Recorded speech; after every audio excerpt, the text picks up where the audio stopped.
거라서 하는 게 아니고요. 왜 옛날 거가 더 존중받느냐, 고전이라고 존중받는. 2000년 이상 검증받았거든요. 2000년 이상 수많은 그 양심을 밝혔던 사람들이 이걸 써보니 좋더라. 이 매뉴얼이 우리 마음을 잘 설명하더라라고 공인된 것들이라서 저희가 고전을 중시하는 거고요. 옛날 거라서 좋고 옛날 거 그대로 하자라고 그러면 저는 그 말이 안 되는 소리고요. 지금 내 양심이 뭐라고 하는지를 못 듣는다는 소리입니다. 그래서 우리 안에 있는 양심이 지금 이 순간 뭐라고 하나와 2000년 이상 내려온 3000년 된 이 책하고 맞춰봐서 의심이 없다면 훨씬 안심하고 그걸 우리가 실천할 수 있다. 그리고 우리 양심에서 우리 양심이 우리가 다 밝힌 건 아니니까 우리 양심을 이해하는데 도움이 될 만한 자료다라고 제가 확신하고 이제 특히 그런 것들이 고전이죠. 그래서 제가 그냥 하는 말인데 그 고전을 지금도 쓸 수 있느냐 없느냐를 보면요. 제가 지금 쓴 책이 고전이 될 수 있느냐는 제가 볼 때는 알 수 있거든요. 뭐냐면 이제 유행이 되느냐 안 되느냐 다른 문제고 내용 자체에서 제가 제 양심을 가장 잘 이해하고 썼다면 이건 고전이 될 수 있습니다. 왜냐하면 우리 양심이라고 부르는 건 인류 동서고금 막론하고 인간한테 공통된 마음을 제가 말한다고 했을 때요. 2000년 후에 읽어도 재미가 있을 거거든요. 그런데 이 시대에 어느 특수한 어떤 계층이나 특수한 감정을 유행하는 그런 걸 가지고 쓴 책은 이 시대에는 의미가 있지만 이제 우리가 고전이라고 불리는 자리에는 갈 수가 없겠죠. 그래서 고전이냐 아니냐는 지금 이 순간 내 양심에 가장 떳떳한가, 가장 공정한 마음에서 봤을 때 그 옳은 내용인가, 그리고 그런 내용으로 이제 한 2000년, 3000년 이상 실제 검증받아온 책들이 있다는 거. 이런 측면에서 저희가 이제 고전학당을 시작하려고 하고요. 그중 첫째로 대학을 한 게요. 대학이 양이 정말 작습니다. 근데 제가 지금 무리하게 불려놨는데요. 오늘 할 내용이 대학이 아닙니다. 이 전체가 대학이 아니고요. 대학은 요 한 줄입니다. 지금 제가 나눠드린 자료에서요. 대학 지도 제 명명덕, 제 친민, 제 지어지선 요 한 줄이고요. 요 나머지는 사실 대학을 이해하는데 모르셔도 되는데요. 이제 도움이 될까 하는 자료를 좀 뽑다 보니까 양이 너무 많아졌어요. 그래서 아무튼 4주의 시간은 있으니까요. 이번 요 첫째 줄만 잘 이해를 하면은 대학 전체 이해하는데 큰 무리가 없으시거든요. 그래서 좀 차분히 이 자료 다 활용을 못 하더라도요. 이 자료의 이 범위 내에서 제가 이 한 줄을 계속 설명해 볼까 합니다. 먼저 이제 대학 지금 시작하면 되죠. 대학 책은요. 원래는 이 태학이라고 읽어야 맞습니다. 원래는 태학인데요. 학교 이름이거든요. 최근에 이제 성균관 스캔들 했잖아요. 그래서 거기서 성균이라고 하는 게요. 이건데요. 한자로. 제가 성균관대를 나온 건 아닌데 이 대학 다닐 때 성균관대에서 하는 그 유도회, 성균관 관련된 유도에서 하는 거기서 사설을 배웠어요. 배우러 가서 이렇게 돌아다니다 보니까 여기에 대해서 유래를 설명이 있더라고요. 성은 인재가 아직 미성숙한 부분을 완성시켜주고 규는 그래가지고 그 인재가 세상에 나가서 세상을 좀 고르게 다스리라고 하는 거다. 지금 이게 건학 이념이래요. 성균관에. 이 부분은 숙이죠. 인재가 자신의 덕을 완성시키고 그 덕을 이제 치인이죠. 세상에 나가서 펴기를 바란다. 요게 완성된 사람을 동양에서 이제 군자라고 합니다. 완성되면 성인인데요. 이 길을 추구하는 사람, 불교에서 부처가 있고 부처의 길을 닦는 보살이 있듯이 이 군자가 있고 이제 궁극의 성인이 있습니다. 유교에서 군자는 이겁니다. 나를 완성하고, 그러니까 내가 나를 완성한다는 걸 이제 이해하는 게 오늘의 이제 과제인 거죠. 나를 완성하고 남을 다스리면 세상에 문제가 없을 거다 하는 요게 지금 첫째 줄 답니다. 예, 이거 하나 이해하는데 지금 현대 성균관에 이게 건학 이념입니다. 이 건학 이념이라는 걸 좀 유념하시면요. 지금 이 첫째 줄에 대학 지도라고 하는 게 옛날 태학의 건학 이념입니다. 태학 지도라고 하는 건요. 우리 태학이 추구하는 바는 이런 겁니다. 우리 태학에서 가야 할 길은, 공부하는 사람들이 가야 할 길은 이런 정도로 이해하십니다. 그래서 이제 성균관이 조선시대 때 태학이죠. 이게 조선시대 태학인데요. 이게 원래 우리나라에서 유래한 이름이 아니고 여기 주에 보시면 4번이 있죠. 얘기 정현 예전 십상경 주소에 따르면요. 사망오제 시대, 예전 오제 시대, 그러니까 옛날이죠. 그때 태학을 성균이라고 불렀다. 그래서 옛날 태학 이름이에요. 국자감, 고려시대 때 국자감 이런 게 다 태학이죠. 국자감, 성균관, 대학 이런 게 다 같은 뜻입니다. 국자감 할 때 국자라고 하는 게요. 그러니까 나라 자식들 가리키겠다는 겁니다. 그러니까 왕 자식하고요. 그 공경대부 이런 아주 이제 높은 벼슬 있는 분들 자식하고 일반 사람들 중에 탁월한 머리가 좋은 사람들이요. 이런 머리 꼭 이런 머리 아니고 이 태학에서 추구하는 거는 제가 이렇게 부릅니다. 요거 하나 저거 제가 영성지능이라고 부르는데요.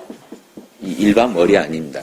하버드대 가고 서울대 가고 뭐죠 스카이대 가고 해도요. 그 이제 입에서 무슨 말 나오는지 모르고 하는 분들 많고요. 자기가 무슨 짓 하는지 모르고 합니다. 그러니까 공부머리는 좋아가지고 우리가 흔히 IQ라고 부르는 게 좋아서 공부는 책은 잘 읽고 문제는 잘 푸는데요. 이 도덕적인 양심, 자기 양심을 얼마나 이해하고 있는가에 대한 지능이 전 말 지능 중에 영성지능이라는 말이 좋더라고요. 이 영성지능이 높으신 분들이 예전에는 엘리트죠. 그런 엘리트들 코스입니다. 그래서 그런 사람들만이 이제 나라를 다스려야 되니까 나라 다스리는 학문입니다. 그래서 이 대학을 조선시대 때는 안 가르쳤어요. 그 선비들만 봤지 일반 백성들은요 소학까지만 보라고 했어요. 소학에는 이제 효도하고 다 좋은 내용인데요. 왜 대학을 배우면 안 되냐면 이 대학은 정치경제학이에요. 그러니까 나를 밝힌 다음에 천하를 다스리는 이 내용까지 다 나오기 때문에 백성들이 이걸 너무 많이 보면은 이 나라에 대해서 너무 이제 안목을 가지고 이렇게 분석을 하게 되니까 좀 선비들이 자기들 위주로 많이 닦았던. 그러니까 자기들은 벼슬 하려면 필수로 해야 되고 유학에 들어서려면 아주 이제 대학부터 시작했던 사서 중에 대학부터 시작하거든요. 대학 배우고 논어 맹자 배우고 주역이 그러니까 중용이 어렵다고 형이사학적이라고 중용을 마무리로 배웁니다. 그래서 분량은 맹자가 제일 많고요. 논어가 그 다음 많고 중용이 그 다음 많고 대학은요. 이걸 워드를 제가 빽빽히 뽑으면 A1장이에요. 그래서 그 정도로 분량이 얼마 안 됩니다. 그래서 공부는 대학부터 시작하는 게요. 이 대학이 가장 이제 개론이죠. 유교 개론입니다. 그래서 이것만 잘 이해하시면 논어 맹자를 혹시 안 보시더라도 유교가 어떤 학문이라는 거에 대해서는 의심이 없으시고 이제 우리가 어떻게 유교에 접근해야 되는지가 잘 나올 겁니다. 유교가 후대 이제 예절이나 이런 데 빠지면서요. 본색을 잃어가지고 아주 좀 재미없고 그런 학문이 돼버렸는데요. 특히 임진왜란 이후에 조선 후기 사회에서 이 임진왜란 터지고 양반들이 못 볼 꼴을 많이 보였거든요. 그래서 그거 감추려고 여성들 누르고 이제 밑에 사람들 누르고 하느라 한 200년간을 유교로 인해서 저질러진 이상한 짓들을 많이 했던 시대입니다. 그래서 그 시대 유교 말고 이제 잘못된 거는 비판하고요. 우리가 지금 이 시대 또 고전으로서 유교를 안 볼 수 없는 그 부분, 우리 양심에 부합되는 그 부분을 주로 보시면 될 것 같습니다. 그래서 태학에서 가르치던 건데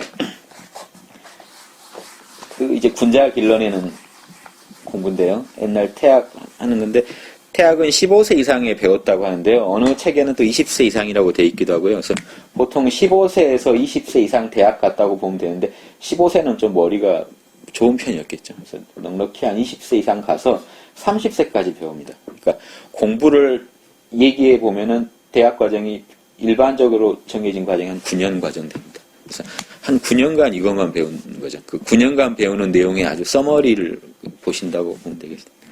그래서 그러면 이 대학의 그 전에 하는 소학은 뭘 하는 거냐 이게 보시면 나오죠. 예학 사어서인데요. 예절 기본적인 예절하고요. 음악 교육. 요즘 초중등학교에서 배우는 내용입니다. 활쏘기하고요. 말타기나 마차 몰기 이건 아니죠. 요즘 치면 운전인데 예전에는 이런 거를 이게 아주 어린 친구들이 배우는 건 아닐 거고요. 좀 나이 들어서 배우는 건데도요. 소학에 넣는 게 있습니다. 뭐냐면 14세까지 소학에 끝나는 게 아니고요. 이 소학도요. 대학 못 간 사람은 쭉 배우거든요. 그러니까 좀 그런 부분도 있다고 보시고요. 한자의 원리, 이 예학 사어 서수 중에 이 서는요. 글씨를 잘 쓰는 게 아니고 이게 상형 문자인지 지사자인지 이 원리를 아는 겁니다. 그려놓고. 이런 거죠. 이 나라국자가 하나가 있으면요. 지금 요거는 창이거든요. 우리가 흔히 요거 창과 그러죠. 그리고 요 네모를 그리면 이게 영토입니다. 그래서 이거 경계선이에요. 나라의 경계선을 그어놓고요. 여기에 왜 창이냐면요. 요즘 중국 영화 요즘 많이 들어오던데요.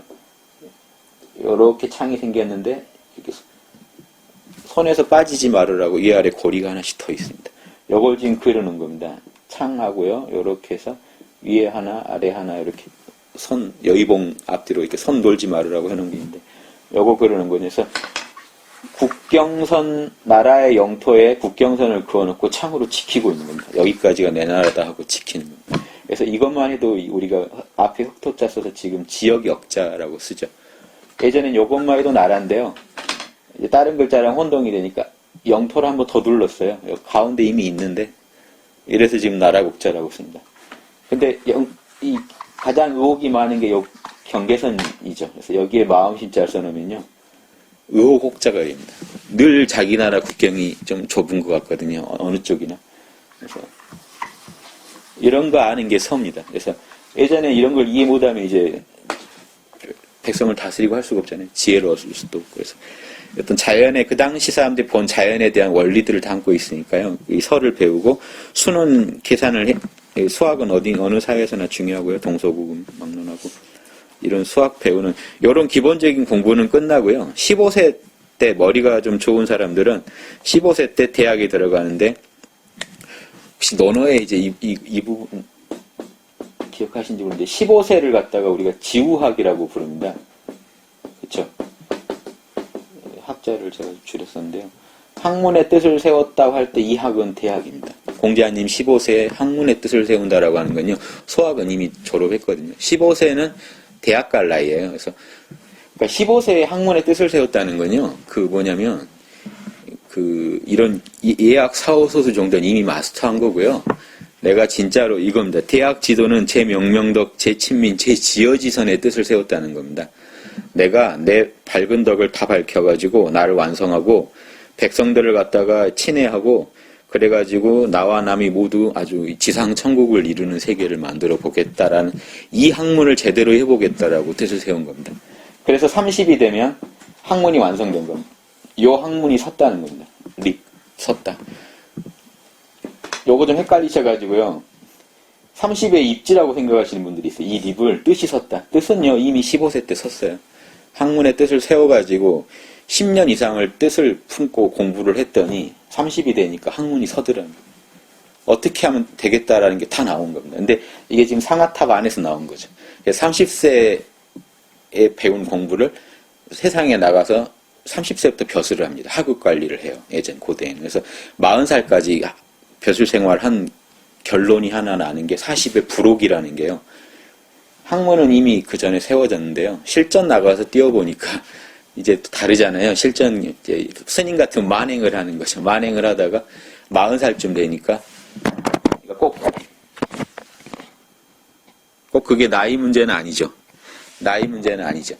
그러니까 학문이 섰으면 립이라고 하는 거고요. 실제 학문을 세상에 써봐서 의심이 없어지면 부록이라고 합니다. 왜냐하면 꼭 40에 다 부록에 이르는 것도 아닐 거고, 40 더 되기 전에 부록에 이르는 분도 있을 거예요. 더 영성지능이 높으신 분은. 네, 그런, 이게 차이가 있고요. 이게 대학입니다. 15세 공부해가지고 30세까지 하는 거. 예전에 평균적으로요.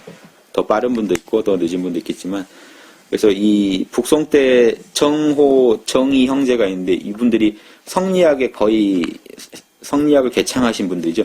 이 양반들의 그 이론을 정리한 게 주자거든요. 이분보다 한 100년 뒤에 태어나서.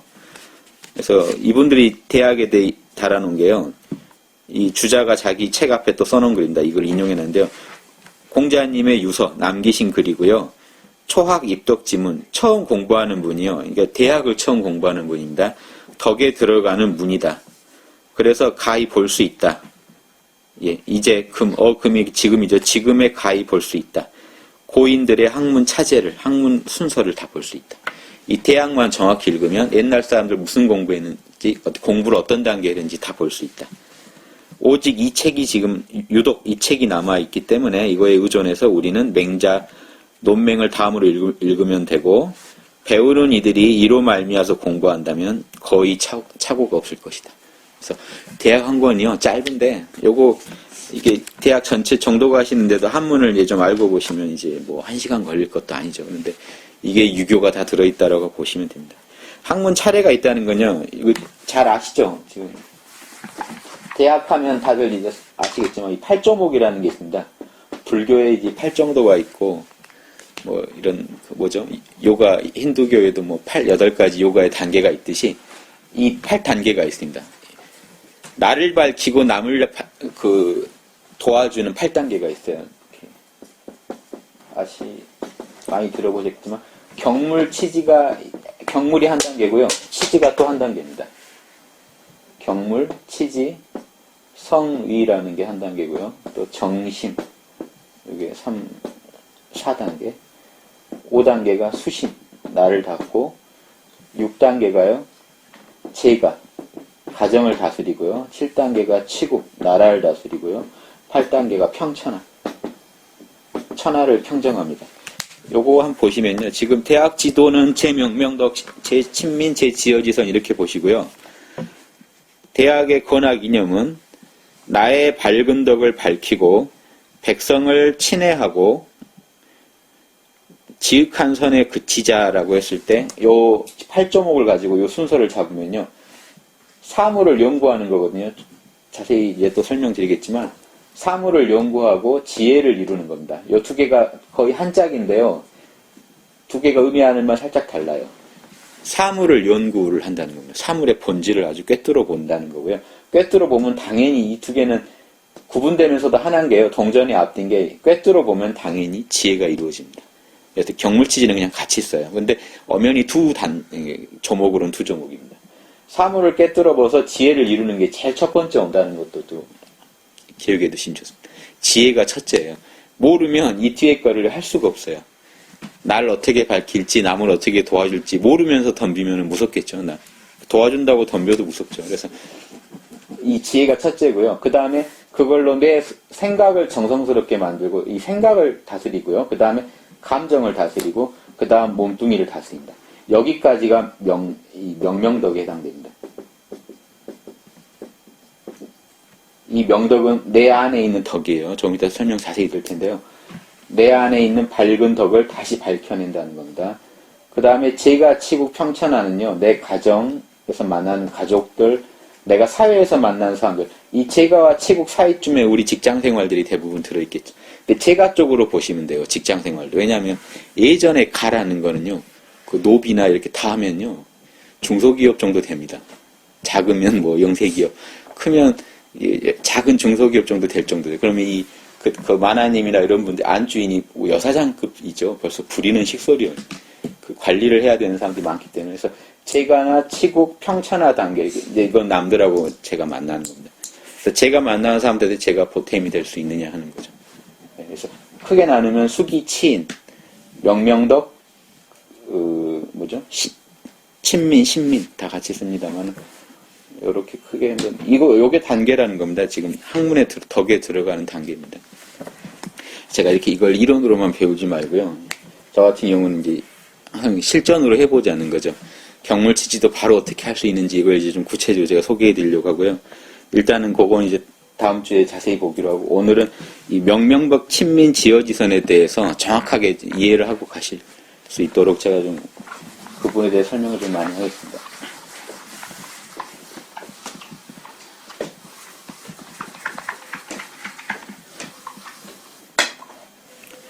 아까 8조목 중에요. 요거만 제가 좀 설명해 드릴게요. 다른 건 다음 시간에 다 할 텐데요. 경물이라고 하는 걸 다음 시간에 제가 또 설명드리겠지만, 아까 예약 서수 중에 설을 가지고 제가 말씀드릴게요. 이게 대학을 이해할 때 되게 중요한 건데요. 나무가 이렇게 있으면요. 이 줄기 부분하고 가지 부분하고 잎사귀, 열매, 이게 지금 우리는 이걸 보는데 이걸 보고 나무라고 하는데 요 뿌리 부분은 사실 안 보이죠. 그래서 요 구조를 이해해야 경물이라는 걸 이해할 수 있어요. 고대인들은 이걸 가지고 글자를 만든 게 이겁니다. 이게 지금 이것도 뿌리가 아닙니다. 이건 위로 솟은 가지고 이건 아래로 뻗은 가지입니다. 요게 나무입니다, 지금. 그래서 요게 뿌리는 아니고요. 아래로 내려온 가지, 위로 솟은 가지. 요 나무 중에 어떤 한자는 여기다 선을 그어놓고요. 어떤 한자는 여기다 그어놓습니다. 요건요. 위에 거는 우리가 말단 말자가 돼버리죠. 밑에 거는 나무 목자 아래의 손이거든요. 근본 본자가. 그래서 사물에 우리가 본말을 안다고 하는 건요. 겉으로 드러나는 부분, 말단적인 부분하고 그 안에 지금 겉으로는 보이지 않지만 그 안에 그것이 없으면 이게 존재하지 않는 그것을 뿌리라고 합니다. 그래서 모든 일에는 본말이 있습니다. 그래서 이거 하나도 본말이 있고요.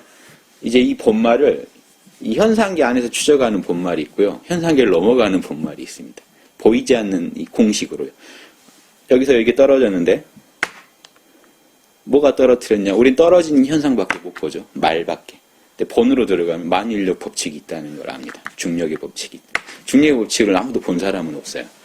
그러니까 겉으로 들어간 것만 보지 안에 뿌리가 있다는 건 짐작은 하지만 뿌리가 없이는 절대 이게 없으리라는 걸 알지만 그 안에 뿌리가 있다는 걸 압니다. 그래서 이 경물이라는 건요. 다음 시간에 제가 자세히 하겠지만 경물이라는 거는 말은 쉽게 알 수 있는 건데 뿌리는 우리 보이지 않는 거니까 말에서 뿌리로 파고 들어가는 작업이 경물입니다. 그래서 글자가 어떻게 돼 있냐면요. 격자가 나무 목자예요. 이게 발인데 뒤집어 놨습니다. 이게 집으로 들어가는 발입니다. 이 부분을 제가 좀 설명드리면 옛날 사람들은 이렇게 구덩이를 파고 반지하에 살았거든요. 구덩이 이렇게만 그려놓거나 이렇게 그려놓으면 이게 입을 말하기도 하지만 어떨 땐 구덩이입니다. 구덩이를 의미할 때가 있어요. 그래서 그 암사동 집 보면 기억나시죠? 이렇게 구멍이 있고요. 속으로 이렇게 파져 있습니다. 그러니까 이제 겉에서 볼 때 우리가 이게 구덩이라는 게 한 출입문을 말할 수도 있고요. 산은 반지하를. 여기서 이렇게 나와야 되잖아요. 그래서 우리가 이런 의미로 우리 손은 각골문에서 이렇게 그리는데요. 발가락 3개를 그리기 위해서 이렇게 그립니다. 요게 발입니다. 이게 지금 뭔 자로 됐냐면요. 그칠지자로 표현했습니다. 그래서 원래 그칠지자는 그치다가 아니고요. 발로 걸어간답니다. 고대 문자에서는. 근데 후대에 이게 간략해져서 이렇게 되고 나니까 사람들이 이게 발을 멈췄다로만 지금 흔히 풀게 되는데 고대의 이 느낌을 갖고 들어가면 안 됩니다. 고대에 들어갈 때는 이 글자는 걸어다니는 발입니다. 멈출 수도 있겠지만 주로 걸어다니는 발입니다. 그러니까 여기다 보세요. 집 문에다가 집에서 이렇게 발을 위로 해가지고 나왔다라고 하면 그럼 이게 이렇게 생략돼서 그려진다. 집에서 이렇게 나왔다. 요게 지금 날 출자로 표현했습니다. 그러니까 이 발이에요. 또 이런 게 있습니다. 어느 선을 그어놓고 여기서 한 걸음 내딛어서 간다. 그럼 이게 지금 이렇게 돼가지고 칼지자가 됐습니다. 이게 어떻게 변했냐면요. 요렇게 돼가지고 갈지자로 변해버렸어요. 가다가 됐습니다. 자, 이렇게 말씀드린 이유가 이게 옆에 경물할 때 각각각자인데요. 이 각각각자가 왜 드러나면 저녁이 되면요. 사람들이 다 자기 집으로 돌아가더라는 거예요. 발을 돌려가지고 걸어 들어가더라고요. 이해 되시죠? 그러니까 이 나무에 각각각자를 써서 이걸 그 격자를 이를 격자니 이렇게 도달할 격이라고 푸는 건요. 어디에 도달하냐면 말단을 타고요. 이 줄기를 타고 쭉 따라가 봤더니 뿌리에 만나더라는 겁니다. 그러니까 뿌리는 절대 말단하고 둘이 아닙니다. 다만 우리 눈에 안 보일 뿐이죠. 안 보이는 거를 그게 없으면 이게 없는 게 뿌리입니다. 만약에 뿌리가 없었다면 이게 존재할 수 없죠. 뿌리가 먼저 존재해야만 이것도 존재합니다. 그래서 선후 관계가 나오고요. 본말 관계가 나옵니다. 그래서 사물에 나가서 그걸 꿰뚫어 보는 게 지혜고요. 일 처리할 때 여기에 맞게 처리하는 게 선이 되고 틀린 게 악이 됩니다. 이제 여기서 하나 이제 경물리긴 다음에 제가 드릴 텐데요. 왜 지금 미리 말씀드리냐면 우리가 밝은 덕을 밝히겠다고 할 때 우리 안에 과연 그런 선한 뿌리가 있는지가 의문이 있거든요. 말단에서 선을 하려면요. 뿌리에 선한 게 있어야 돼요. 뿌리에 선이 없는데 말단을 이렇게 이쁘게 만든다는 거는 엉터리죠. 그래서 순자가 다른 유학자로서 되게 훌륭하신 분이고 멋진 명언을 정말 많이 남기셨는데 성이 악하다는 말 한마디 한 것 때문에 한 2000년간 유학자들한테 무시를 당했어요. 억울한데 다른 글들은 정말 명언들이 많아요. 이 성인을 만드는 일을 정말 잘했어요. 그런데 뿌리를 악하다고 해버리면 문제가 생긴다는 거예요. 내가 원래 본성이 원숭이가 원래 말을 못하는데 제가 억지로 말을 시켜서 말을 한다고 한들 그 원숭이는 좋겠냐는 거죠. 자연에 위배된 이런 일을 했다는 게. 우리 보기엔 좋을지 몰라도 이렇게 문제가 생겨요. 그러니까 성이 악해버리면 인간은 악하게 사는 게 맞죠. 자연이 악하게 살으라고 악한 본성을 줬는데 그걸 억지로 위배하겠다라는 게 되니까 자연을 따르는 게 진정한 우리 길이다라고 생각하는 많은 철학자들이 볼 때는, 특히 유학자들이 볼 때는 이게 안 맞는 거죠.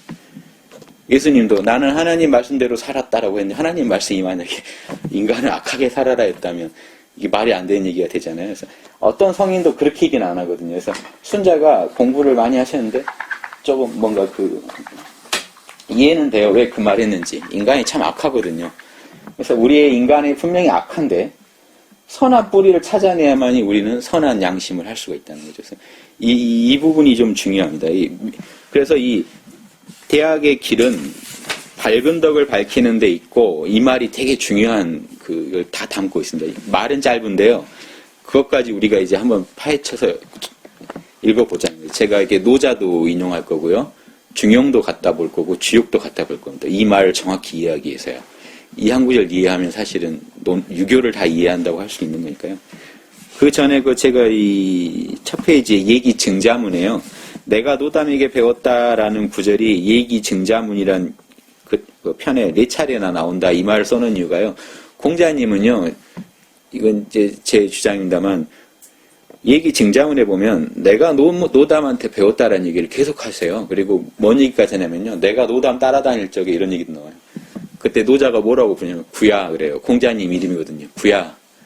그럴 땐 이렇게 하는 게 아니다. 이렇게 해라. 이런 대화까지 나와요. 공자가 지적받고 교정하는.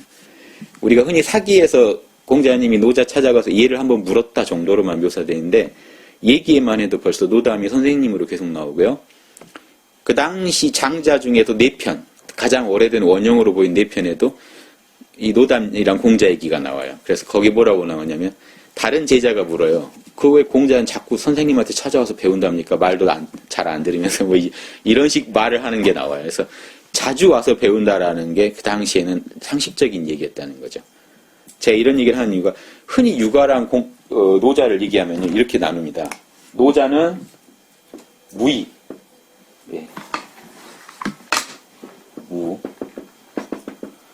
아무것도 하지 않았다. 공자는요, 뭐 유의 이거에 상징하는 사람들로 봅니다. 유의, 무의. 예, 지금 뭐 윤리 교과서나 어디 책에 다 이렇게 돼 있는데요.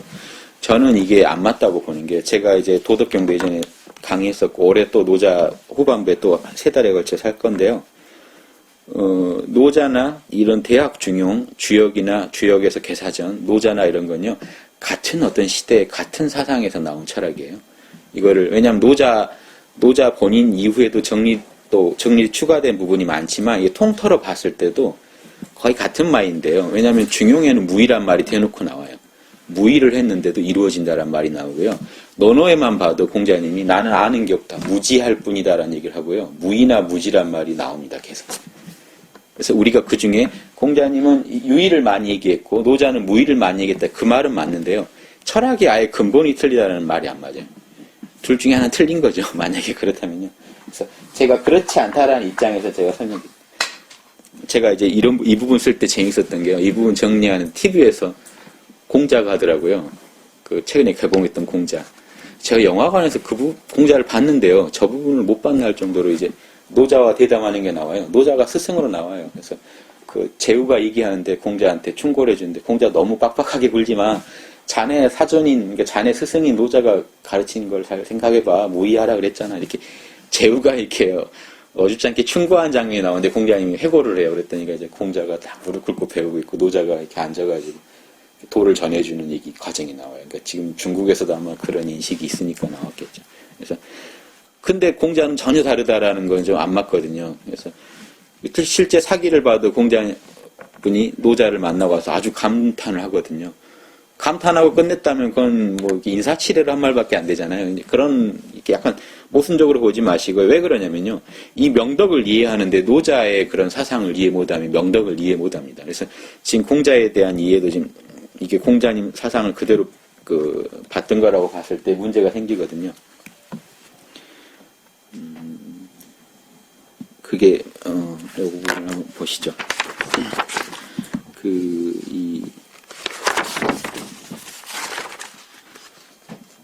서경에 보면요. 이 명덕을 이해하는 과정에서요. 예전 고전들 한번 좀 보겠습니다. 가볍게요. 그냥 요 한문 너무 신경 쓰지 마시고요. 대학 본 한문을 잘 챙기시고요. 그 인용하는 것들은 좀 가볍게 보십시오. 요임금이 이제 중국에서는 거의 이제 뭐 예수님 부처님이에요. 그래서 요임금이 뭐 했다더라가 중국에는 이제 표준이고요. 맹자도 늘 요임금이 우리도 요임금 될 수 있다 이런 식으로 늘 얘기합니다. 그러니까 성선설의 모델이에요. 요임금, 순임금이. 그러니까 우리도 요순 될 수 있어 이게 불교에서요. 우리도 부처 될 수 있어만큼 똑같은 의미를 갖는 겁니다. 그래서 그 요임금이 하신 행적이 서경에서 칭찬된 게요. 극명준덕이라고 되는. 그래서 이 명은 밝히다가 명은 동사고요. 뒤에 준덕이 뛰어난 덕입니다. 뛰어난 덕을 밝히셔가지고요. 그 밝힌 효과입니다. 먼저 구족의 친족들이 여러 갈래가 있잖아요. 구족을 다 친해 사랑해 주시고요. 그래서 구족이 화목하게 만드시고요. 실제로 백성을 갖다가 고루 평등하게 밝혀주셔가지고요. 백성들이 다 밝아지고요. 이게 효과까지 다 나옵니다. 백성을 어떻게 사랑해 주셔서 백성들이 머리가 밝아졌다는 거예요. 영성지능이 높아졌다는 겁니다. 이 밝아졌다는 건요. 간단합니다. 영성지능이 높아지고 양심적이 됐다는 겁니다. 그러니까 요즘 같으면 양심적이 됐다는 게 뭐 이렇게 칭찬받을 일이냐 아주 그 호구 아니냐 이렇게 싶은데요. 영성지능이 높다는 건 머리가 정말 좋은 겁니다. 일반적인 머리보다 훨씬 좋은 거기 때문에 그거는 일반적으로 우리가 착하다라는 거랑 다르죠. 내 안에 어떤 본성이 있는지 알고 그걸 실천했다는 뜻이거든요. 알고 한 사람들이니까 밝다고 하는 겁니다. 협화 만방. 만방을 협화라는 말 중국 요즘 자주 쓰지만 이렇게 화합한다는 겁니다. 이 만방이라는 거는 방금 이 요임금이 천자니까요. 제후국들이라고 보십니다. 제후국이나 그 사방에 이제 옛날 중국에서 볼 때 이적국들이죠. 외국, 아주 외국들이죠. 조공받던 나라들. 그런 나라들까지 다 사랑해 주시니까 이 검은 머리 백성들, 리어민 모든 백성들이 다 변해가지고 이 떼시자는 보통 옛날 서경에 나온 떼시자는 이 시자랑 같이 보시면 아니고 이것 정도죠. 이것 그랬다 하는 어떻게 됐다 하는 정도죠. 옹이 이제 화합하게 됐다. 요게 이제 대학의 원형입니다. 그러니까 요임금 본받아서 태학을 세워놓고 가르칠 때 당연히 요임금을 모델로 가르친 거죠. 그래서 서경에 나온 요게 대학의 원형입니다. 그러니까 이게 여기서 이제 우리가 볼 거는요.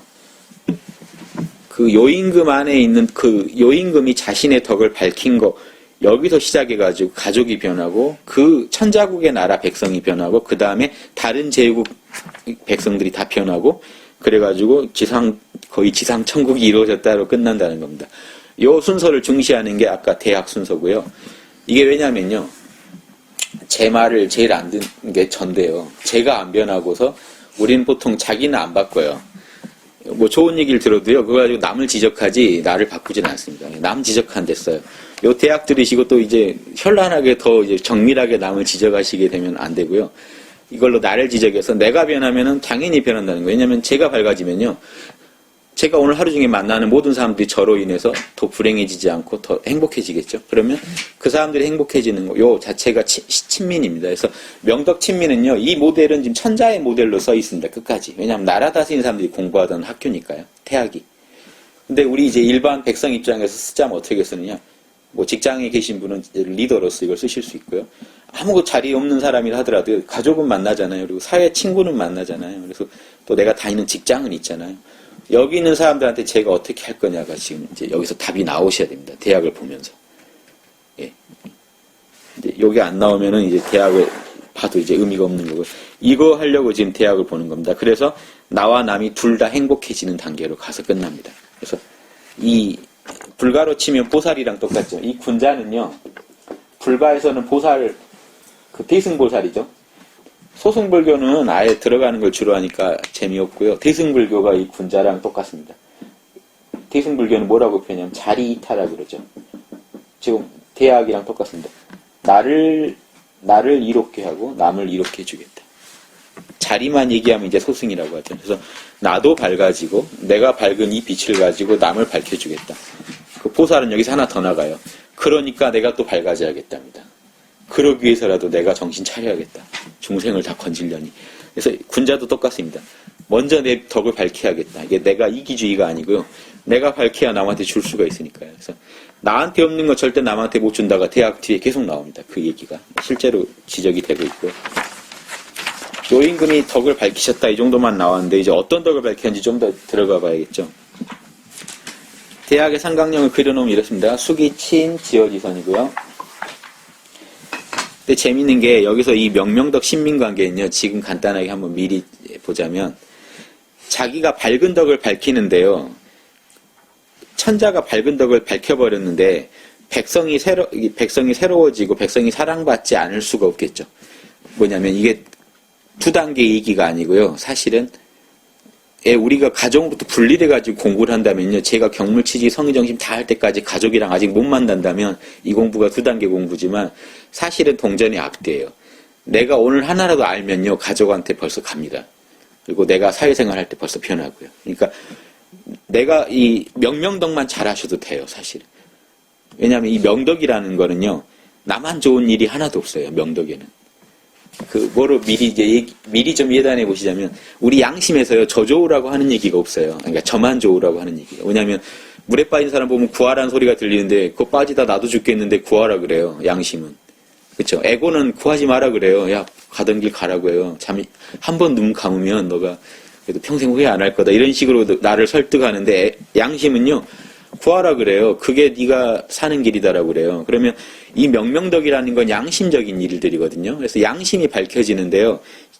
친민이나 신민이 안 된다는 건 가짜입니다. 그래서 이 두 개는 반드시 같이 일어납니다. 제가 아주 이 사회에서 떨어져 있지 않은 한요. 그 반대로요. 이것도 있습니다. 내가 내 명덕을 안 밝히면요. 곧장 남한테 피해가 간다는 것도 알 수 있습니다. 우린 남하고 같이 살기 때문에요. 제가 말 함부로 하고 뭐 하나 잘못 알고 있으면요. 그걸로 인해 많은 사람들까지 또 오염시켜요. 잘못 알게 만들고요. 잘못하게 만듭니다. 그래서 이런 관계를 아셔가지고 나만 밝아도 돼요. 내 덕만 잘 밝히면 내가 양심적으로만 살면 당연히 혜택이 가고요. 그래서 요즘 정의란 무엇인가가 자꾸 이렇게 이슈가 되는데요. 이 대학을 읽고 동양 고전을 공부하시면 그건 하등 문제가 안 될 내용입니다. 왜냐하면 거기서 정의란 무엇인가를 따지는 걸 보면요. 얘한테 이익이 되면 얘한테 손해가 되네. 이거 따지고 있습니다.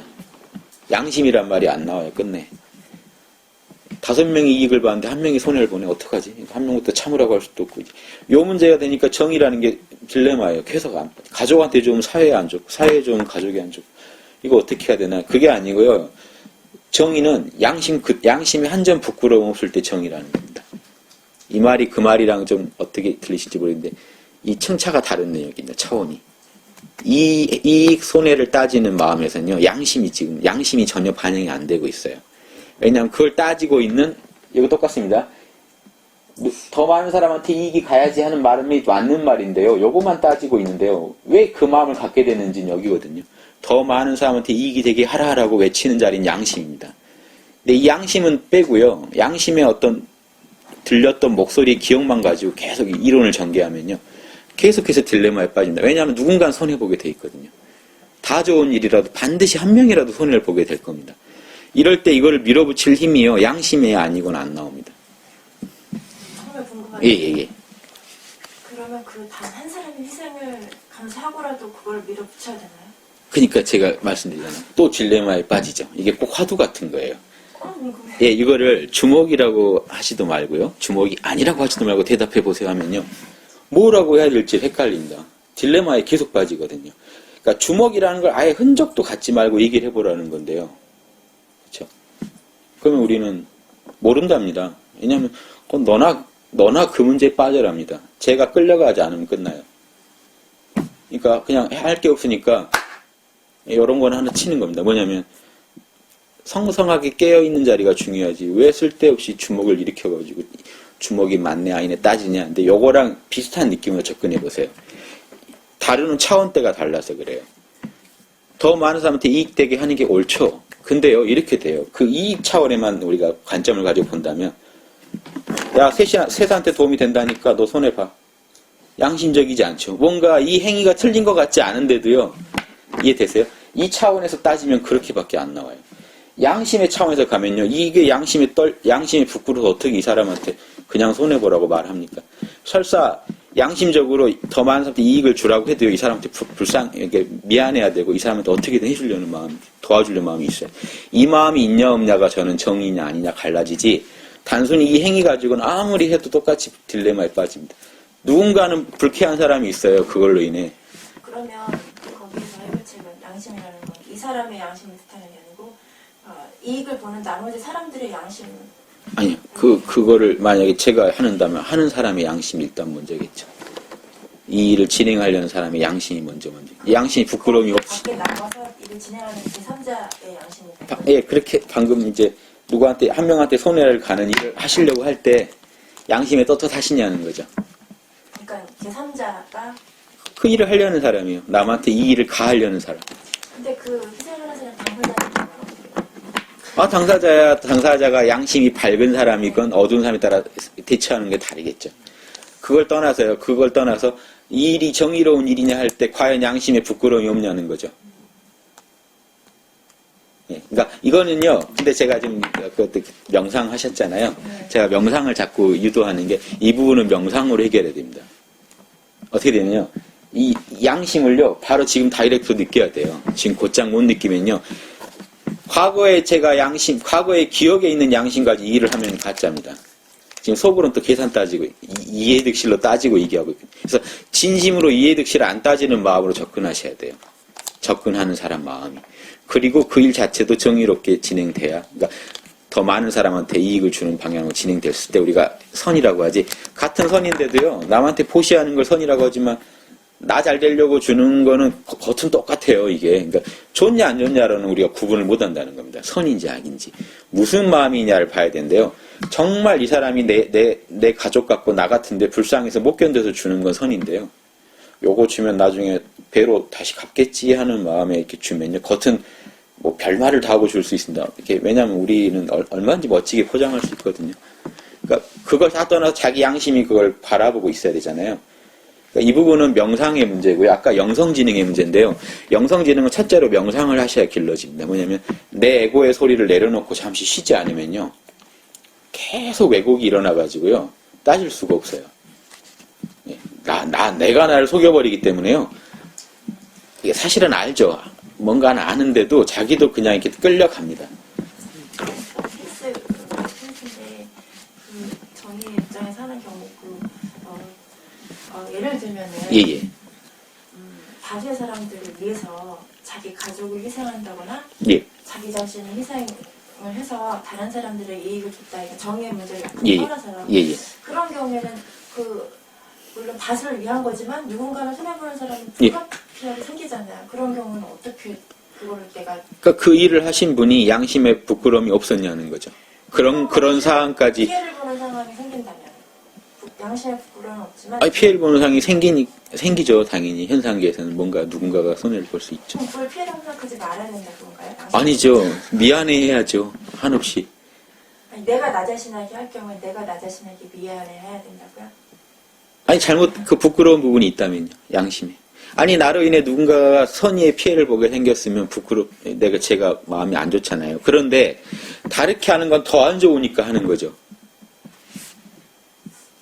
저는 잘 이해가 안 되시나요? 그러니까 저희가 가만히 보면 너무 배워온 과정이 예. 다 서양식 예. 너무 단편한 것 같고 예. 지금 이 말이 예. 되게 그러니까 이해득실을 따지지 말라 그러잖아요. 차분히 한번 생각해 보세요. 이해득실 차분히 뭐냐면 안중근 의사 얘기를 들으면 되지 않을까요? 안중근 의사가 만약에 이제 가족도 있고요. 만약에 처자식이 제가 계셨는지 모르겠지만 있었다 하더라도요. 내가 군인이고 내가 이토 히로부미를 죽여야 우리나라 백성이 살겠다 해서 하면요. 가족한테 안 미안할까요? 양심이 없는 사람이죠. 만약에 안 미안하고요. 나는 공 세운다. 나는 역사책이 기록될 거다. 막 하고 갔다면 우리가 그 행위만 가지고는 그러니까 모른다는 거죠. 그 속마음이 진짜 우리나라의 그 일제 치하에 고통받는 사람들이 아니면 그 만주 쪽에 있던 사람들이 나같이 느껴져 가지고요. 내가 우리 가족한테 너무 미안하지만 이건 도저히 안 할 수가 없다 해서 하면 우리가 그래야 더 정의롭지 않냐는 거죠. 그러니까 정의의 기준을 그리고 단순히요. 우리 가족은 5명 희생해봐서 우리 국민 이익 봤어. 좋은 일이네. 그럼 가족한테 미안할 것도 없죠. 이런 마음으로 접근하면 이건 정의, 그 행위는 똑같아 보이는데요. 예, 그러니까 미안해할 사람한테 미안해하는 마음이 있어야 돼. 정의다 같다는 거죠. 제가 볼 때는. 그러니까 여기서는요 너무 쉬워요. 사실은 이 동양의 양심론은요 참아 못하는 마음이 있냐는 거예요. 그리고 참을 수 없는 마음이 있냐는 거예요. 도저히 안 할 수 없는 거랑요 도저히 못하겠는 거. 요 두 가지가 인과 의를 상징합니다. 예, 좀 이따 나올 텐데요. 그러면 여기 대학에서 말하는 양심이 예. 구체적으로 어떤 양심인지 그걸 좀 사단이요. 사단. 제가 그때 말씀드렸잖아요. 측은지심, 그거요? 수호지심, 시비지심, 요 네 가지로 봐가지고 합격점이 나오면은 해야 된다는 거죠. 뭐냐면 다른 일이 더 안 좋다면, 그러니까 딱 만족스러운 상황은 없겠죠 세상에. 근데 두 가지 사안을 가지고 따지라고 하면 좀 그 하버드대 강의하는 거 봐도요, 딱 던지면 딜레마가 화두에 빠져버리는 거 똑같아요. 5명을 살려야 되는데 이쪽 철로로 달리면요 5명을 죽인대요. 내가 틀면 1명이 죽여요. 이 사람은 정말 죄가 없죠. 근데 어떻게 살려야 됩니까? 하면 이제 학생들이 갈리죠. 왜냐? 따져보면 5명을 살려야 되는 게 맞는 것 같은데 그런 원리로 만약에 인정해버리면 정부가 다수의 이익을 내세우면 소수를 너무 잡을 것 같거든요. 그 논리로. 이 화두에서 빠져나오는 법은 양심적으로 어떨 것 같아요? 5명을 죽이는 것보다 1명을 죽이는 걸 택하겠죠, 아무래도. 둘 중에 하나밖에 없다면요, 답이. 그런데 이 1명한테 너무나 가슴 아파하겠죠. 내가 1명 살리고 5명 죽이고 5명 살렸잖아. 막 훈장받고 이러는 마음이 아니겠죠. 그러니까 답은 양심에서 찾아야 되는 거예요. 이 뿌리에서 안 찾으면요, 여기서는 이걸 맞추면 요게 깨지고 요걸 맞추면 요게 깨져서 화두에 빠져버립니다. 딜레마에. 우리 공안에서 공안에 걸리는 이유가 요 얘기를 피하려면 여기 빠지게 돼 있고 요 얘기를 피하려면 여기 빠지는데 원하는 그 퀴즈는 사실은 두 개에서 한번 초월된 차원을 한번 보라는 거죠. 이 두 개를 내려놓고 한번 위에서 보면은 다른 시각이 생길 거다. 요 안에서 보는 거랑은 좀 다를 거다. 그래서 지금 아까 말씀하신 게 중요한 게요. 명덕을 밝힌다라는 건 양심을 밝힌다는 거랑 같이 보시면 됩니다. 이 명덕이라는 건요, 본래 밝은 덕이에요. 그러면 제가 이 얘기를 말씀드리려고 꺼낸 거예요. 뭐냐면, 양심이요, 우리가 양심을 가르쳐야 될 게 없더라는 거예요. 실제로 확인해 보시면요, 가르칠 게 없어요. 본래 항상 저한테 얘기를 하고 있는데, 제가 늘 무시하고 안 따라서 그렇지, 양심은요, 불가나 이런 명상에서 추구하는 참나랑 둘이 아닙니다. 참나가 양심이에요. 왜냐하면 동양에서 양심 그러면요. 이게 지금 이것도 약간 구분해 봐야 합니다. 흔히 서양에서 학자들이 말하는 양심이랑 달라요. 서양 학자들이 말하는 양심은요. 보통 우리 심리학에서 슈퍼에고라고 하는 겁니다. 어려서 주입받은 도덕률들이에요. 어려서요. 이거 하지 마라 저거 하지 마라 이게 잔뜩 들어있다가요. 무의식에 들어있다가 제가 뭘 할 얘기를 하려고 할 때 막는 거예요. 그러지 마. 거기 그거 하면 지옥 가. 그러지 마까지는 양심적인데요. 그런 거 하면 지옥 가, 뭐 자살하면 지옥 가 이러면 이거는 어느 문화권에 벌써 오염된 얘기죠. 그래서 이거 털고 보시라는 게요. 이 양심은 진짜 참나고요. 순수납니다. 그래서 양심을 번역할 때요. 순수 마음으로 번역하시는 게 좋아요. 순수. 막 태어나서 전혀 오염되지 않은 순수 마음. 그래서 이걸 동양 맹자가 처음 양심을 얘기했는데요. 맹자가 주장한 양심은 이겁니다. 좀 이따 원문 읽어보실 거예요. 이게 양심입니다. 이 양심을 5가지로 4가지로 얘기를 해보면 측은지심, 남을 보면 불쌍해하고요. 이 간단한 거 하나가 인류가 여기서 모든 명상의 원리나 이런 해탈의 원리도 다 나오는 게요. 제가 남을 측은해한다는 건요. 에고로서는 상상할 수 없는 일입니다. 에고는요. 여기까지를 나로 여기는 마음입니다. 이 팔다리까지 나예요. 근데요. 내가 전혀 아닌 사람을 봤는데 제가 미처 막을 수도 없이 그 사람이 불쌍하고 안타까워요. 예, 이번에 뉴질랜드 가서 그 남매가 그랬다는 얘기 듣고 저도 제발 그 살기를 바랬는데 오빠 시체가 발견됐더라고요. 그래서 그 가족 마음이랑 가족이랑 저랑 한 번도 본 적도 없고 근데 너무 안 좋은 거예요, 가슴이. 예, 그러니까 이거는요, 에고를 초월해서 그냥 일어나 버리거든요. 그럼 우리 그 에고가 봤을 때는요, 이게 이해가 안 될 수 있지만 순수 마음은요, 무슨 마음이냐면 자타 일여의 마음입니다.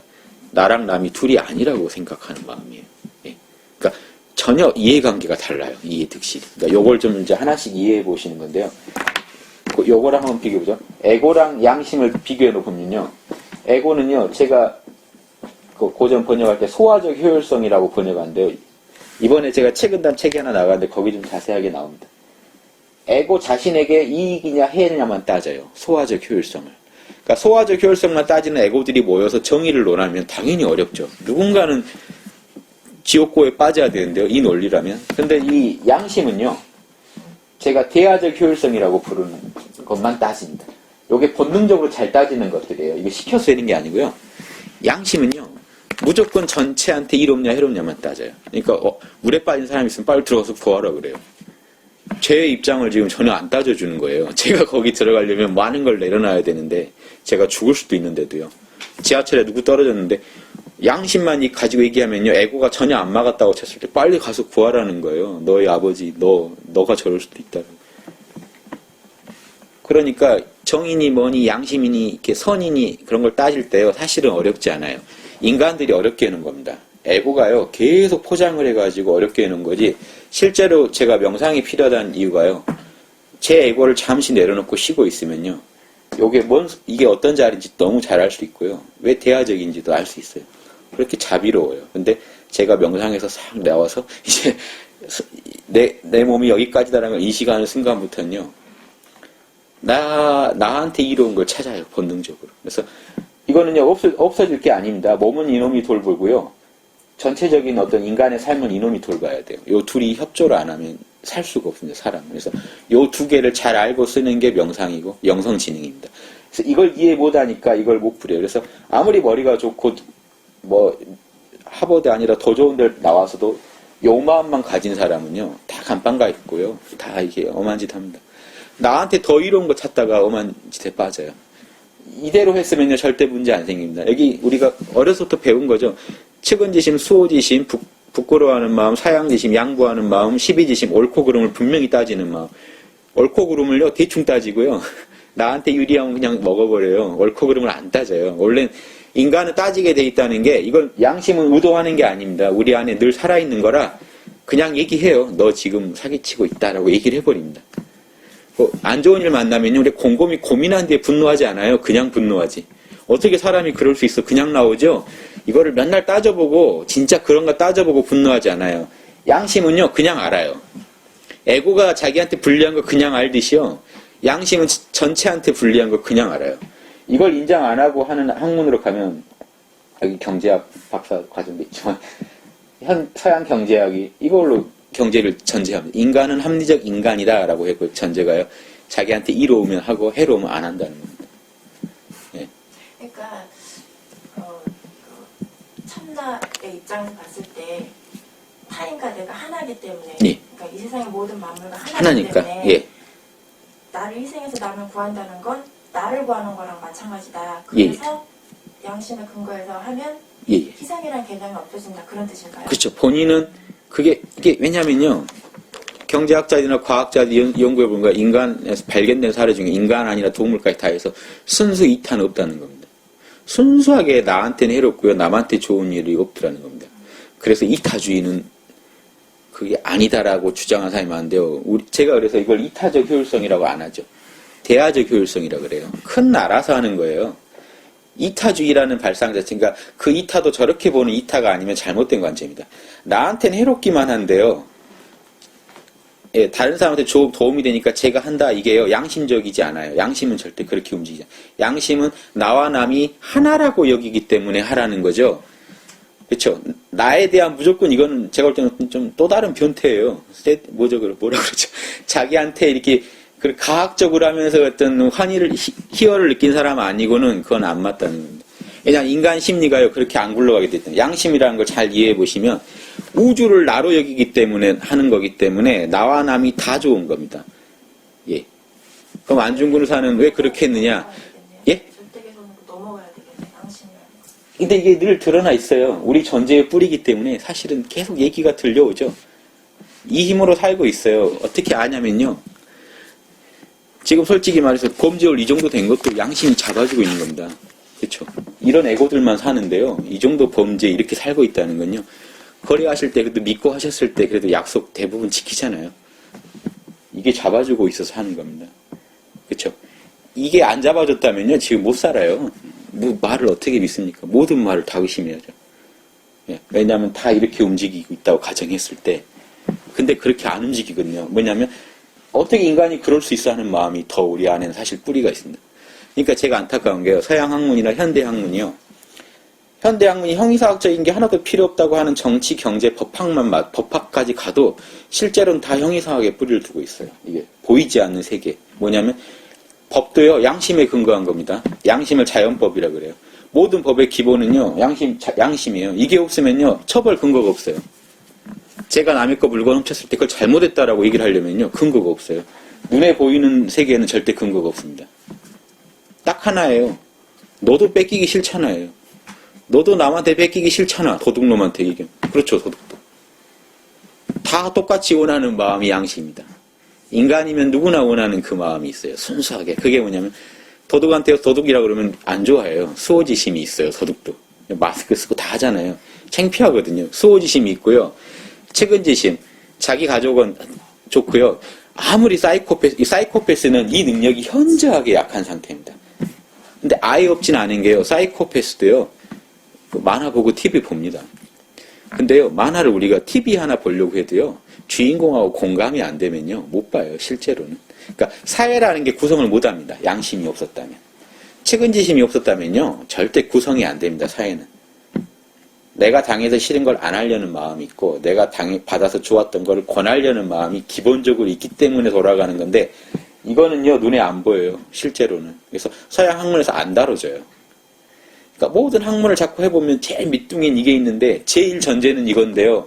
제일 전제를 가정하고 위에 쌓아올린 학문만 가지고 자꾸 답을 찾으려니까 당연히 안 나오죠. 그래서 제가 명상이 없인 절대 안 된다는 거예요. 대학도 명상을 바로 얘기해요. 왜냐하면 에고를 내려놓지 않으면 이 밝은 덕인지 아닌지 알 수가 없거든요.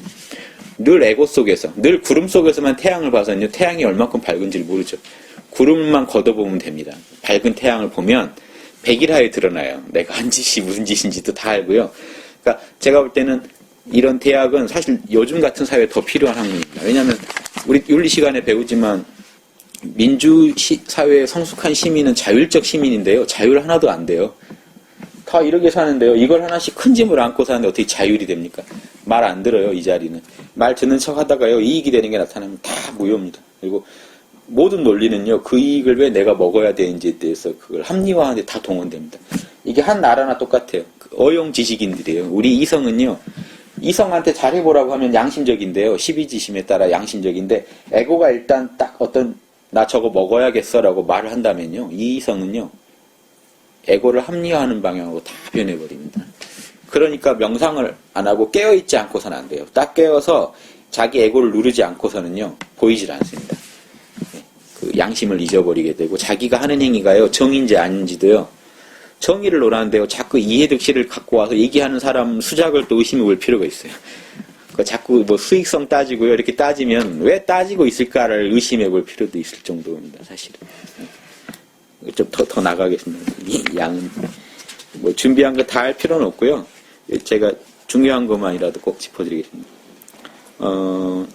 이 서경에 있는 탕고인데요. 서경을 한 번씩 이제 서경이 왜 제가 얘기했냐면 서경은 노자나 공자가 다 공부한 겁니다. 그러니까 서경에 있는 거 제가 원하는 게 더 원형이라는 거예요. 아까 대학의 원형도 서경에 있었고요. 요건 중용의 원형입니다. 중용 나중에 또 이제 할 텐데요. 혹시 이제 관심 있으면 보십시오. 하늘이 나한테 명한 게 본성이고 본성을 따르는 게 인간이 걸어야 할 길이다가 중용의 모토거든요. 하느님이 나한테 본성을 내려줬고요. 그 본성이 본성대로 사는 게 인간이다 이렇게 얘기했는데요. 이거의 원형이 뭐라고 되어 있냐면 이게 은나라 탕왕입니다. 은나라가 이제 동이족 나라인데요. 탕왕이요. 우리 만방의 무리들이요. 나 한 사람의 고함을 잘 살펴보십시오 하면서 위대하신 상제 하느님께서 우리 아랫 백성들에게 충심이죠. 충심. 근데 이제 중심이라고 보통 번역을 합니다. 내 저 속마음입니다. 이게 아주 맑은 속마음이에요. 이게 참나의 양심이에요. 참나이자. 중심을 내려주셔서 그에 따라 늘 변치 않는 본성이 있게 됐습니다. 인간한테는 믿을 만한 본성이 있습니다. 하나님이 참마음을 주셔서 능히 그 길에 안주하게 하는 이는 임금입니다. 뭐냐면 그런데 인간이 그 본성을 따르게 해주는 건요. 그 따라야 되는 게 인간이 걸어야 할 길인데 그렇게 해주는 건 임금입니다. 이 얘기는 뭐냐면요.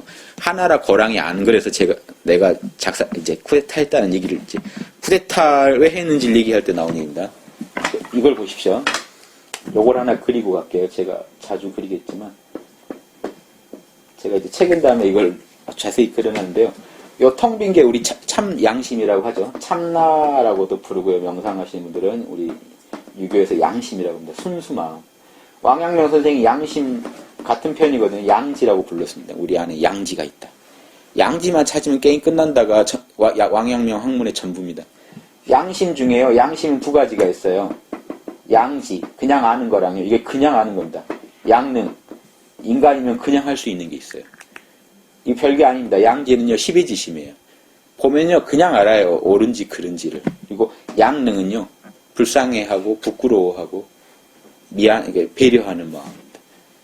사단이에요. 그 양심에요. 이 사단이, 근데 우리 사단은요, 드러난 거죠. 이미 발동한 겁니다. 왜냐하면 우리가 측은해하는 감정이나 부끄러워하는 감정이나 다 느낄 수 있거든요. 그러면요, 그 원형 상태의 참나는요, 시공을 초월해서 우리가 의식을 깊이 고요하게 가라앉히고 나면 삼매에 들어보면 이제 나라는 개성을 다 잃어버리고도 참 그 마음은 있으니까요. 그럼 그 마음에는 이 사단이 어떤 형태로 있을까요? 한번 짐작해 보세요. 이제 그 체험하셔야 되는 거지만 그래도 분명히 이 양심적인 그 상태 그대로겠죠. 발동은 안 했지만. 그러면요, 남을 보면 불쌍해하는 마음이 다 있을 거라는 겁니다. 그 안에 인이라는 원리가 있을 거라는 겁니다. 왜냐하면 이 참나의 속성들입니다. 이걸 서양에서 이걸 이데아라 그래요. 시공을 초월했는데도 분명히 있는 그 정보는 이데아입니다. 시공 안에서 작용을, 그러니까 그 인이라는 걸 볼 수는 없죠. 하지만 우리가 볼 때 깊은 명상에 들어가 봤는데 그 참나 상태가요, 인이 있다라고 확신하실 수 있을 겁니다. 마음을 고요하게 하고. 왜냐하면 그 상태는 되게 자비롭거든요. 만물이 하나라 같이 나랑 둘이 아니라고 느끼는 그 상태. 인이고요. 또 그 상태에서는요, 이해라는 게 하나의 조화인데요. 조화가 전혀 깨져 있지 않아요. 그 참나 상태에서는.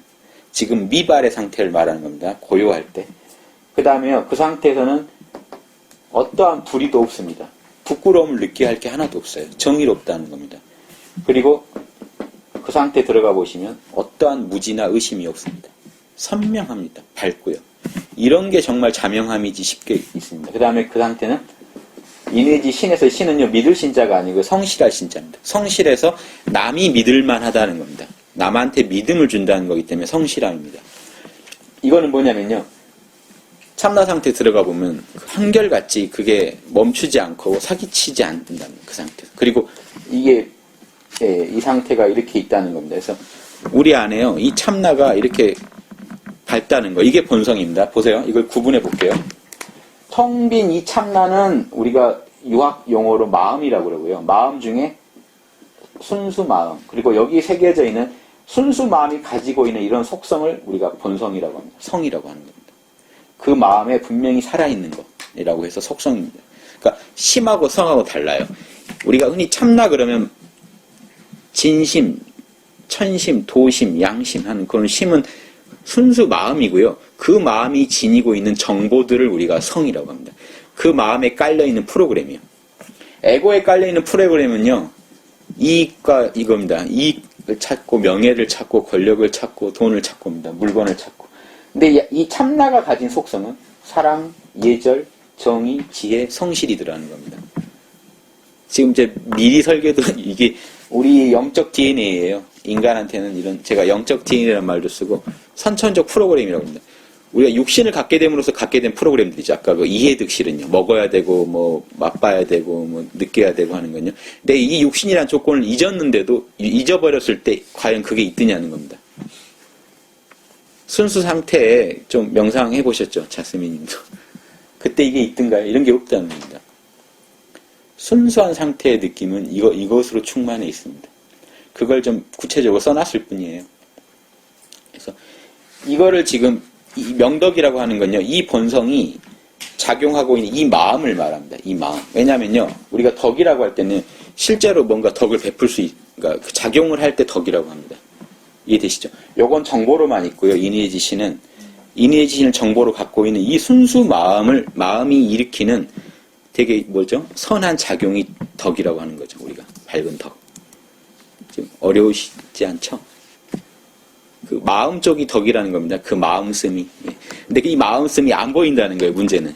그렇죠? 우리 양심이 드러난 것만 느끼시죠. 측은하다라든가 그러니까 사단으로 나타난 것만 우리가 느끼지 사단의 뿌리는 또 안 느껴진다는 겁니다. 이거는 제가 그래서 명상을 해야 된다는 겁니다. 제 육체를 다 잊고요.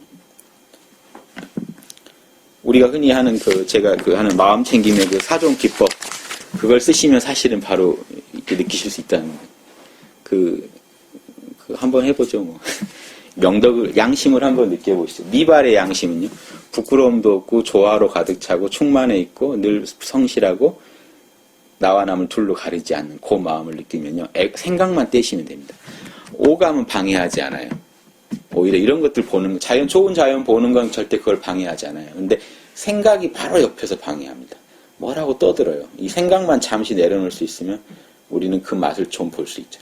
더 양심적일 수 있고 양심을 느낄 수 있습니다. 제가 자주 쓰는 수법인데요. 제가 성함을 여쭤볼 테니 모른다고 하세요. 그리고 진짜로 성함을 잊어버리신 것처럼 느껴보십시오. 아시겠죠? 너무 힘든데요? 그냥 모른다 하세요. 어떻게 되세요, 성함이? 모릅니다. 여기 어디입니까? 예. 그냥 차분하게요. 뭐 이렇게 힘을 쓰시면 더 반발이 있습니다. 성함이 어떻게 되세요? 모르죠. 성함 어떻게 되세요? 느껴보세요. 이 모르는 마음. 나와 남을 안 가리기 때문에요. 이 마음이 가장 양심이 가까운 상태입니다. 이 마음에 푹 빠지시면 삼매시고요. 생각이 없는데 고민이 있으신가요? 없으시죠? 이기적인 게 있나요? 그 자리에. 존재만 하고 계시죠. 알아차리시면. 이 마음만 먹으셔도요. 당장 몸이 알고 편합니다. 몸이 편안해지세요.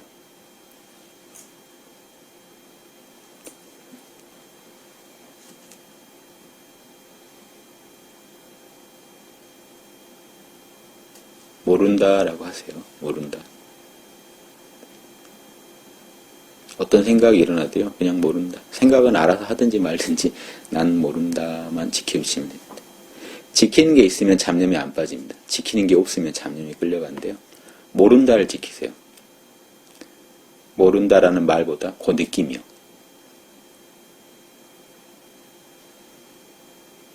지금 마음이 한번 부팅 되신 겁니다.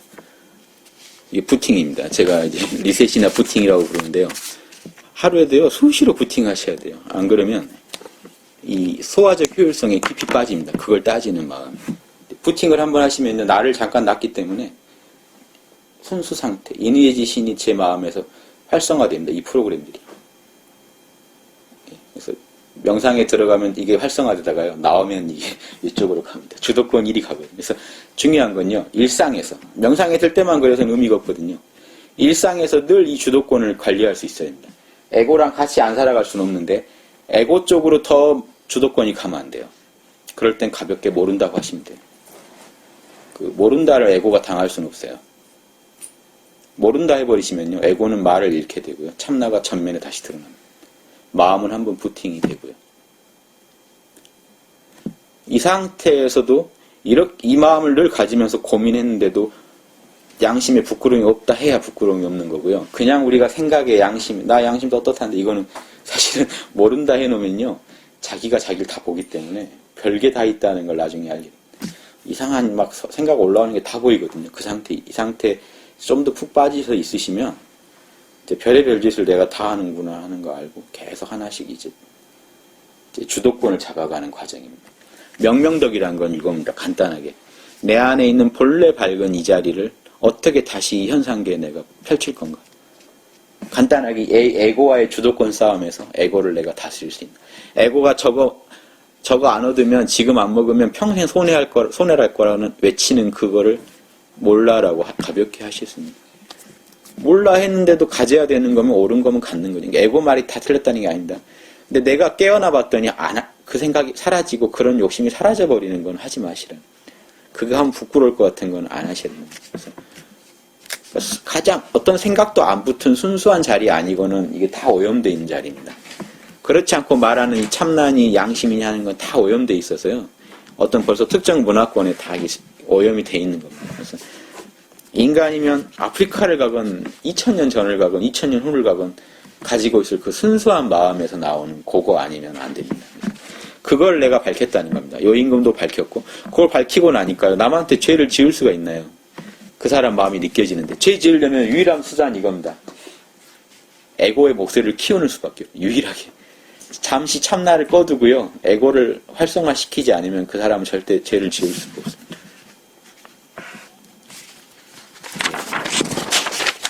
아무튼 글은 좀 대학 장구로 바로 넘어가죠. 다음 페이지인데요.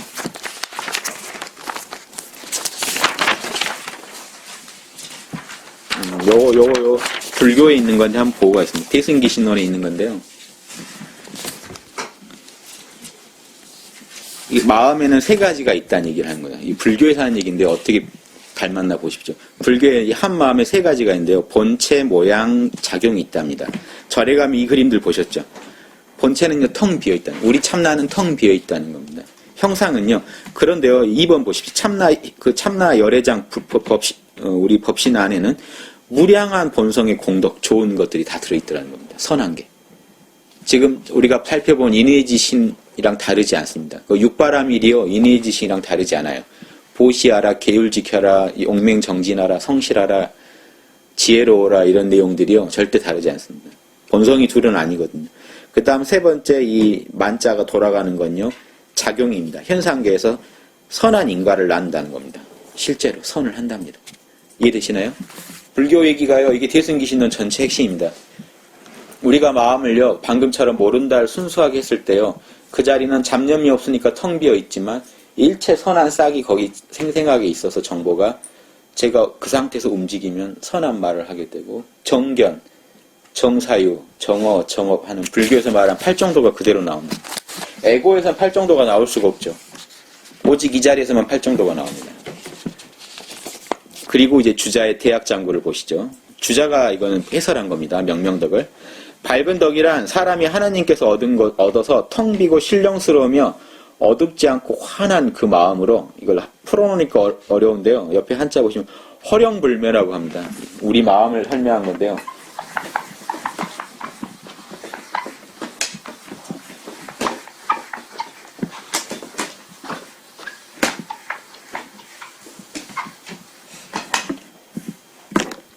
우리 마음을요, 이 텅 비게 그려놓고요. 텅 비어 있고요. 령, 신령하답니다. 텅 비어있는데 신령하답니다. 여기서 이미 다 말했는데요. 그래서 불매, 어둡지 않더라. 그러니까 우리가요, 아무 생각 안 하고 삼매 상태 들어가 보면, 우리 참 마음을 알려면 일체 다른 잡음을 다 꺼야죠. 삼매는 다른 게 아니고요. 에고에서 속삭이는 생각, 감정, 오감의 소리를 싹 한번 꺼보고 듣는 겁니다. 순수한 그때 가면 뭐가 있냐? 나라는 것만 있습니다. 순수나죠. 하는 짓이 뭐냐? 잡념이 하나도 없고요. 텅 비어있는데 신령합니다. 그래서 어둡지 않습니다. 이거 같은 말인데요. 신령해서 어둡지 않다는 건요. 알아차림은 있거든요. 생생한 의식은 있더라는 겁니다. 텅 비어있는 의식이라서 해서 우리가 순수 의식이라고 하면 같은 말입니다. 순수가 허고요. 령이 의식입니다. 불매하다는 건요. 잠에 들지 않았다는 겁니다. 무의식이 아니라는 겁니다. 생생하게 의식은 살아있는데 텅 비어있더라는 겁니다. 그 자리가 우리 명덕이라는 겁니다. 그래서 천지만물의 원리를 다 갖추고 있고 아까 인의해지신 원리가 있었죠. 그 얘기입니다. 그래서 만가지일에 응하는 주체가 된다. 다만 사람들은 선천적으로 우리 태어날 때 기질에 의해서 가려지고요. 한번 어떤 특정 기질을 갖고 태어나고요. 후천적으로 그 욕망 때문에 또 가려져가지고 때때로 어두워진 것일 뿐이다. 그래도 왜 때때로라고 그러면요. 밝음이 한 번도 가려진 적은 없어요. 본체적으로. 보십시오. 요게요. 여기 태양 같아서요. 구름이 낀 적은 있지 태양 자체가 시커매진 적은 없다는 겁니다. 그래서 구름이 꼈을 때 간혹 안 보일 때가 있다는 겁니다. 근데 구름 걷을 때는 간혹은 확연히 드러날 때도 있고요. 이해되시죠? 근데 여기서 하나 이제 이해해야 될 게 이 안에 여기에 새겨져 있는요. 인과 의와 예와 지와 신의 원리가, 이게 인해지신의 원리는 사람의 원리지, 이걸 만물의 원리라고 하나라고 부르면요, 이는 목기운이거든요. 나무처럼요, 나무가 이렇게 자라는 이렇게 생을 추구하는 기운이고요. 은은 쇠처럼요, 서늘한 기운입니다. 잘못한 거에 대해서 내 거건 남의 거건 잘못한 거에 뉘우치고 반성하는 에너지거든요. 얘는요, 불기운, 여름처럼 이렇게 가장 멋있는 예절을 제가 남한테 포장해서 보여드리는 겁니다. 어떤 걸 포장하냐? 인과 의를요. 사랑과 정의를 가장 멋지게 해서 남한테 보여주는 게 얘고요. 지는 수기운이라 물속에 뭐가 들어있는지 안 보이죠. 생각은요, 아는 건, 시비는 우리 마음속에 옳고 그러면 다 따지고 있대. 밖으로 이게 안 보이기 때문에요. 저 사람이 뭔 생각하는지. 신은요, 이게 토기운이라는 게 흙처럼 안정돼가지고 요 네 가지를 잘 조화를 시켜주는 기운입니다. 그리고 한 번도 쉬지 않죠. 요게 토기운이라는 건요, 성실함을 상징하기 때문에 이미지가요, 우리 안에서 작동하기를 한 번도 멈춘 적이 없습니다. 지금까지 살아서 지금까지. 요게 만물의 원리랑 같다는 겁니다. 만물도 요거로 만들었다는, 이게 이데아라고 하는 겁니다. 왜냐면요, 요것도 그렇게 나왔고요, 하늘도 그렇게 만들어졌고 땅도 그렇게 만들었다는 겁니다. 이거 이제 실제 확인해 봐야죠. 그래서 일단 내 것부터 확인해 보는 겁니다. 보시면요, 왜 그게 다를 수 없냐면요, 우리 참나가요, 우리 개인적인 마음이 아니거든요. 우주적인 마음이죠. 우주적인 마음에 들어있는 속성에 이런다는 걸 안다면 천지 만물도 다 비슷한 걸 갖고 있다는 걸 아시겠죠. 그래서 그렇게 말씀드립니다. 예, 넘어가 보시고요.